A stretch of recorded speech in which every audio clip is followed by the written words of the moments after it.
video that's promoting a year that has been in the past before I welcome on our next guest. Danielle Ward is the accidental publican, you might say, of a tiny little community.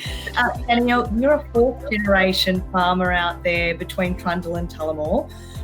Can you tell me what the community of Trundle is like for someone who's never been there? I have been there, but describe it as though we've never been there. Where is it? How many people live there? And what was it like as a kid? Okay, we are Central West New South Wales, so northwest of Parkes, only about sort of 55 k's from Parkes. It is a vibrant community. Percentage-wise, I'd say it's quite an elderly community, but there's a really great core group of young people here at the moment, which is great. Growing up, I thought it was the biggest street in the world. Turns out it could be the biggest street in New South Wales, and it was really fun. You know, it's safe, it's friendly, and it's moving forward. So when you say the biggest street, you don't mean the busiest street like George Street, Sydney. You mean the broadest street. The widest street in New South Wales. So tell me. Allegedly.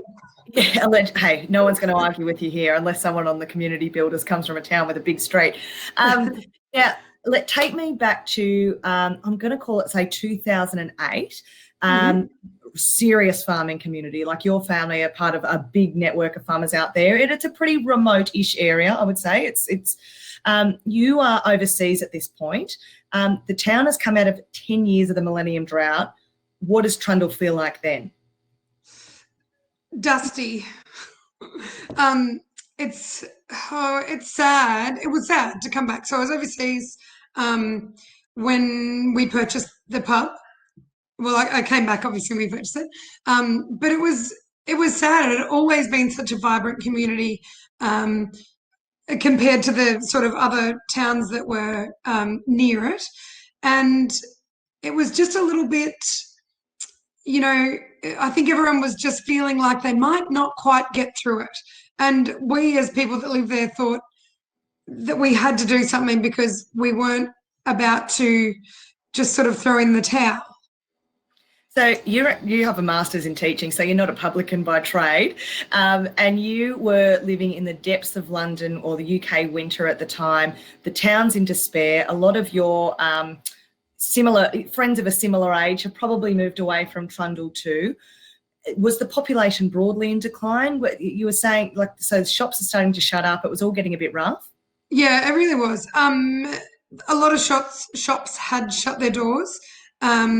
It looked pretty decrepit to drive through. If you didn't know the town, you didn't know someone there, you would definitely look at the main street and, you know, look at the scalenes of the roofs of the shops and go, I'm probably not gonna stop here. I'm probably just gonna keep going to Parkes, or I'm gonna keep going to Condo or somewhere. So it was, yeah, it looked bad. Yeah, I was overseas. I vividly remember actually my brother ringing me. I was in Prague. It was -15 and saying, I just put an offer in on the Trundle Hotel. Do you want to come back and be a publican? I was like, ooh, 45 at home. Let's go for a 60-degree change. So you flew fresh back into the stinking hot summer of Trundle. And the community, you weren't the only person that felt. There were locals that were living there still. There were kids that had moved away that wanted to come back, that felt you really needed to band together and get something done. And I know that you came across a similar perspective that Peter Kenyon shares with a lot of small towns, which is, are you making your main street attractive enough for people to stop in? And I know that was one of a number of initiatives that you undertook during that really crucial time that was quite make or break for Trundle. Do you want to walk us through some of those initiatives? Yeah, absolutely. So we were lucky enough to get a little bit of funding from our local council to have a facilitator come out to Trundle, and we basically had a big town meeting. And so town meetings in the past can get a little, you know, I think I use the analogy of a little Simpson-ish, and we'll go out with pitchforks and turn over burn something.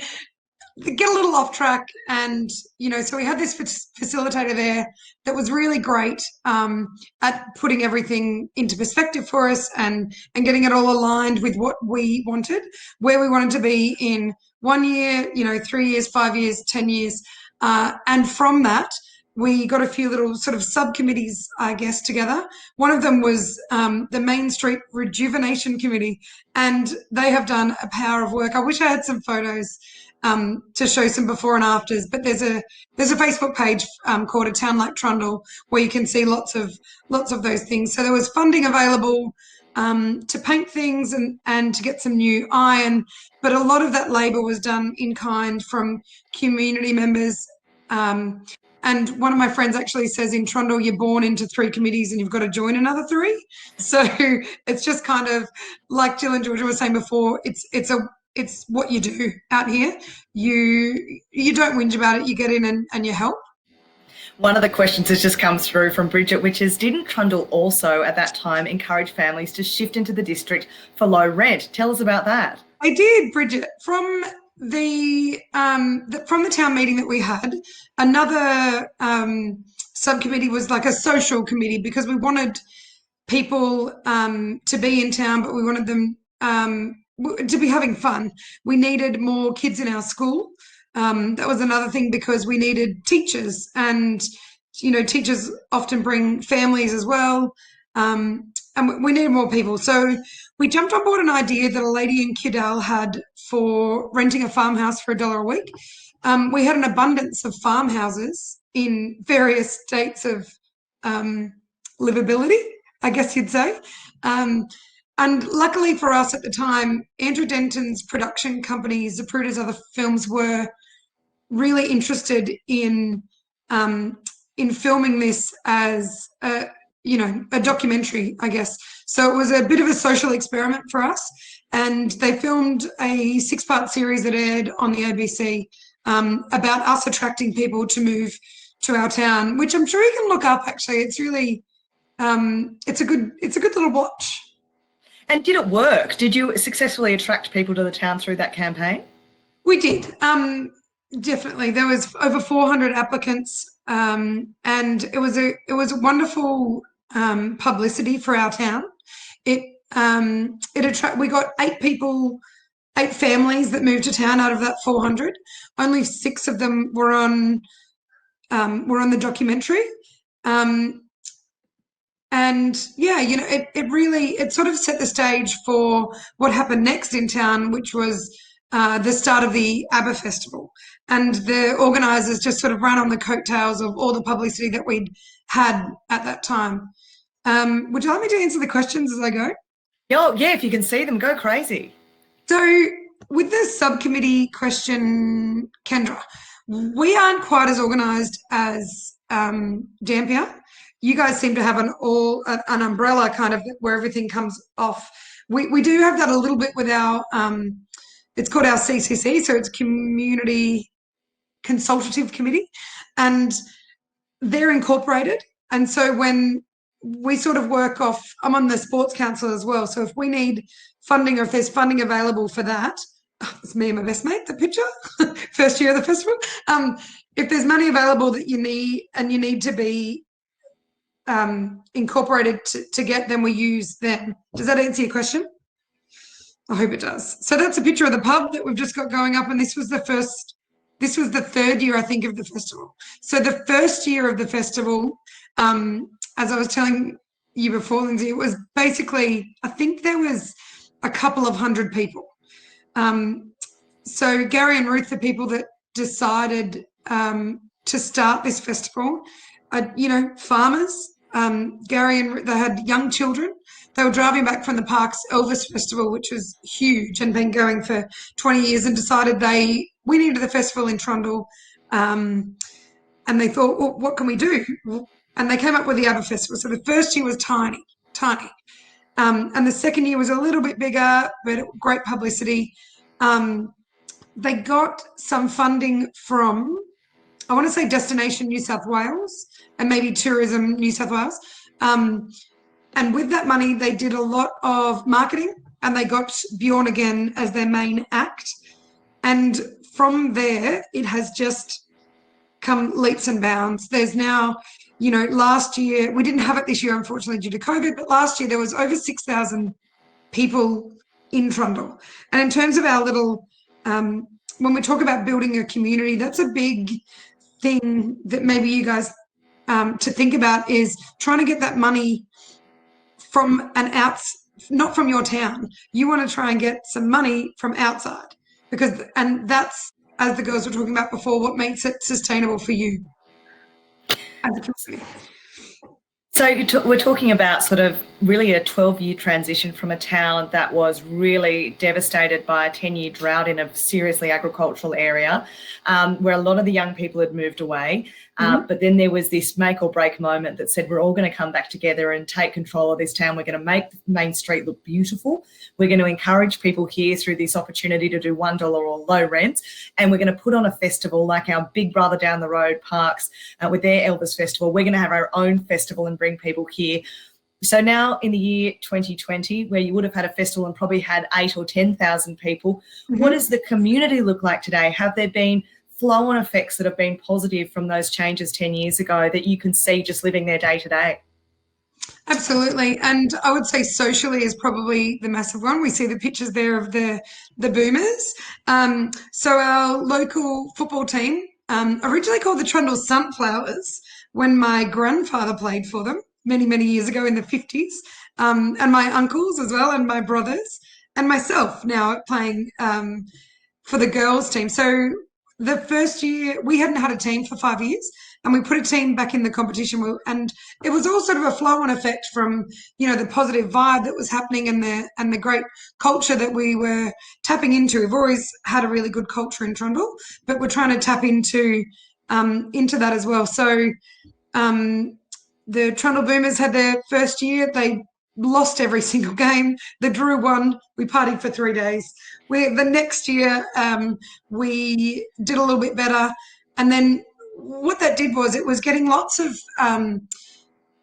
because it does have such a great history, the football team, the rugby league team, it was getting past players, sons and nephews that wanted to come back and have a season. So we got some really great captain coaches. We got into some finals. We then started the girls team, a league tag team, which was amazing. So this was the only female sporting team that we'd had in, we think, over 20 years. So it was really important for me to be involved in that. Obviously, I love sport, but there was no game that you could play and represent Trundle. So it was really important for us to do that. And then eventually we've obviously got beaten quite a bit as well, but we got better as we went along. And now there's an under-19s team. So for a town of just over 300 people, we've got 3 rugby league teams.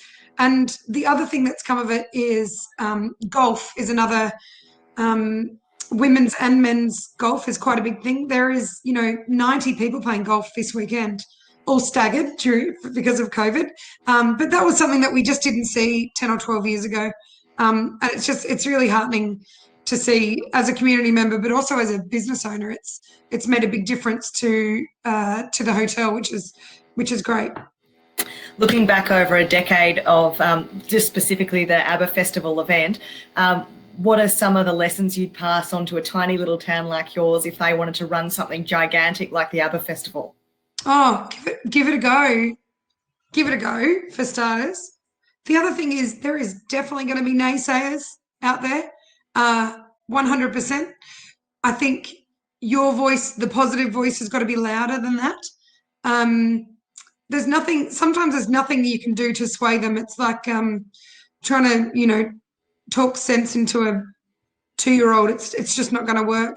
So I just put a little picture of Gary and Ruth in there as well. So they're the organisers of the Abba Festival, and they have done such a wonderful job. And, do not take any of the credit. But we have we have an Oktoberfest as well. We have a Bush Tucker Day in September, which is really fun.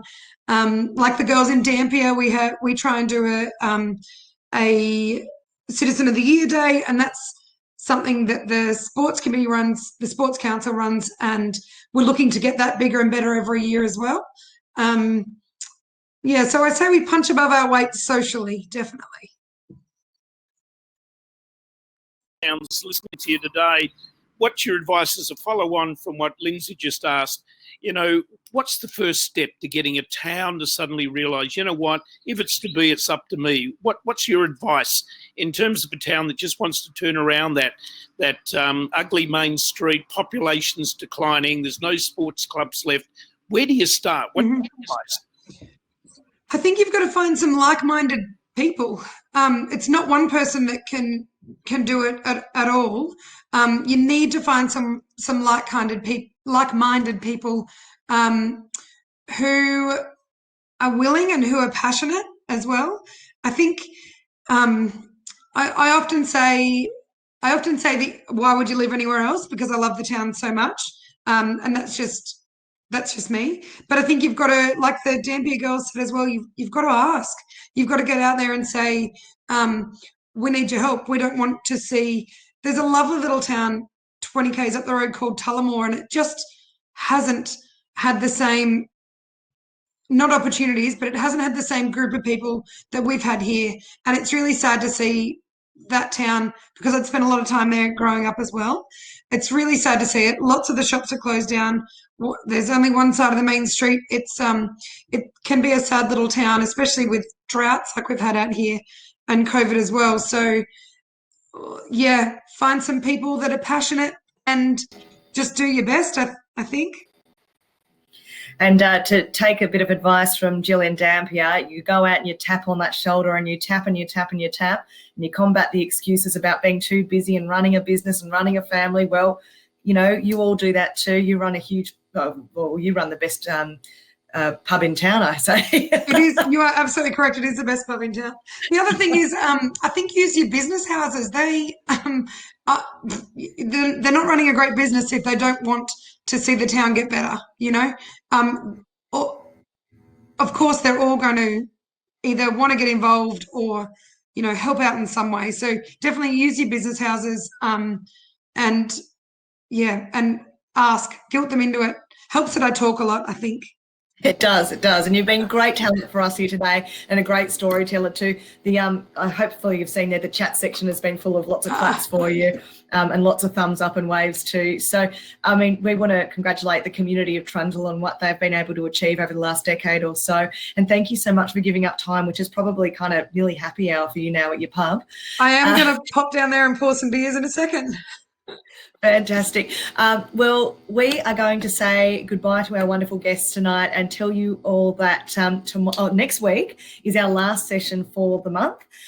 We are hoping to come back later on in the year, but our last session for this month of August on the themes of tales and stories from wonderful towns like Trundle and Dampier.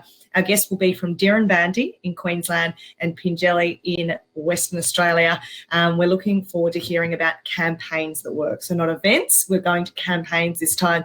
And I'll leave you with just that little mysterious note and hopefully keep you hanging on till next week. In the meantime, Rural Aid, brilliant organisation, do so much for rural communities and primary producers in particular. You can get behind them just by buying things that you need to buy generally through these sorts of companies. So you can buy your honey through Capilano and buy your glasses through Ugly Fish Eyewear. You can buy your skin and hair care products through Truth by Nature, and you can buy your cargo pants through the guys